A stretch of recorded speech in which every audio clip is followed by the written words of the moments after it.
අයිබෝන් සුබ දවසක්. SLEC work YouTube channel එකට ඔයාලව සාදරයෙන් පිළිගන්නවා. වැඩි විස්තර අවශ්‍ය නැහැ. අපි යමු වීඩියෝ එකේ මාතෘකාව මොකක්ද කියලා බලන්න. කොමඩ් එකේ වතුර ප්‍රශ් කරන්න බොත්තම් දෙකක්. එහෙම නැත්නම් බටන් දෙකක් නිර්මාණය වෙලා තින්නේ ඇයි? ඉතින් ගොඩක් දෙනෙක් කොමඩ් එක යූස් කරලා ඇති කියලා මං හිතනවා. ඉතින් ඔයාලා මේ කොමඩ් එක යූස් කරත් මේ බටන් දෙක ගැන හරි හැටි අවබෝධයක් තියෙන්න නැතුව ඇති. ඉතින් අද දැනගමු මේ බටන් දෙකෙන් කරන කාර්යය මොකක්ද කියලා. සාමාන්‍යයෙන් සිස්ටම් ටැංක් එකේ මෙන්න මේ වගේ ඔයාලට බටන් දෙකක් බලා ගන්න පුළුවන්. මේ බටන් ප්‍රෙස් කරාම තමයි මේ සිස්ටම් ටැංක් එක ඇතුලේ තියෙන වතුර ප්‍රමාණය කොමඩ් එක ඇතුළට සේදිලා ගිහිල්ලා අපවිත්‍ර ද්‍රව්‍ය මෙතනින් බැහැර වෙන්නේ. ඉතින් ඔයාලට බැලු බැලමට එක බටන් එකක් තරමක් දුරට පුංචි. අනෙක් බටන් එක ඒ හා සාපේක්ෂව ඊට වඩා තරමක් විශාලයි. ඉතින් මේ බටන් දෙකෙන් සිදුවන කාර්ය දෙකක් විදිහට තමයි අපි මෙතනදී හඳුන්වන්නේ.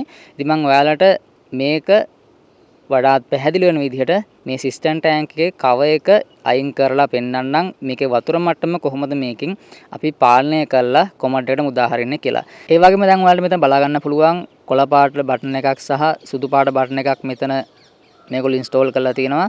කොළ පාට බටන් එකේ බැලූ බැල්මට තියෙන පුංචි මෙන්න මේ සිදුර රවුමක හරි අඩක් විදිහට තමයි මේගොල්ලෝ සිදුර මේකේ යොදලා තියෙන්නේ. ඒ වගේම අනිත් පැත්තේ සිදුර සම්පූර්ණ රවුමක සිදුරක් තමයි මේ විදිහට මේගොල්ලෝ ඉන්ඩිකේට් කරලා තියෙන්නේ. ඉතින් මෙතනදී ඔයාලට දැනටමත් පොඩි අවබෝධයක් එන්න පුළුවන් මේ කොළ පාට බටන් එක ප්‍රෙස් කරොත් අපිට මේ සිස්ටම් ටැංක් එකේ තියෙන වතුර ප්‍රමාණය භාගයක් වගේ තමයි කොමඩ් එකට මුදා හරින්න සලසලා තියෙන්නේ.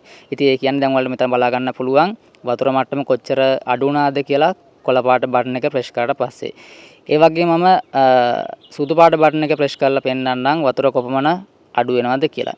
දැන් ඔයාලට බලා ගන්න පුළුවන් සිස්ටම් ටැංක් එකේ සම්පූර්ණ වතුර මට්ටමම කොමඩ් එකට මුදා හැරුණා. ඉතින් මෙතනදී අපිට එළඹෙන්න පුළුවන් නිගමනයක් තමයි සාමාන්‍යයෙන් අපි මුත්‍රා කරාට පස්සේ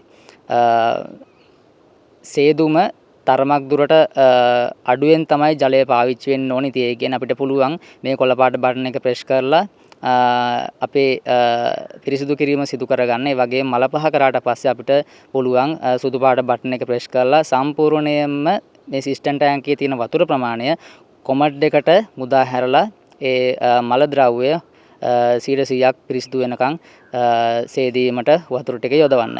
ඉතින් ඔයාලට පැහැදිලි වෙන්න ඇති මේ බටන් දෙකේ තියෙන කාර්යය මොකක්ද කියලා. පොඩි බටන් එක ප්‍රෙස් කරොත් වතුර අඩක් විතර කොමඩ් එකට මුදා හැරෙනවා. ලොකු බටන් එක ප්‍රෙස් කරාම සම්පූර්ණ වතුර ප්‍රමාණය කොමඩ් එකට මුදා හැරෙනවා. ඉතින් මේ බටන් දෙකම එකපාර ප්‍රෙස් කිරීමට අවශ්‍ය නැහැ. එහෙම වුණොත් බටන් දෙකම එකපාර ප්‍රෙස් කරොත් කොහොමත් වතුර සම්පූර්ණ ප්‍රමාණය සිස්ටම් ටැංක් එකෙන් කොමඩ් එකට මුදා හැරෙනවා. ඉතින් ඔයාලට මේ වගේ වටිනා වීඩියෝස් බලන්න කැමති නම් අපේ channel එක subscribe කරන්න කියලා පුංචි ඉල්ලීමක් කරනවා. මේ වීඩියෝ එක තවත් ඔයාලට බලන්න share කරන්න. channel එක subscribe කරපු නැති කෙනෙක් ඉන්නවා නම් channel එක subscribe කරලා එකතු වෙන්න.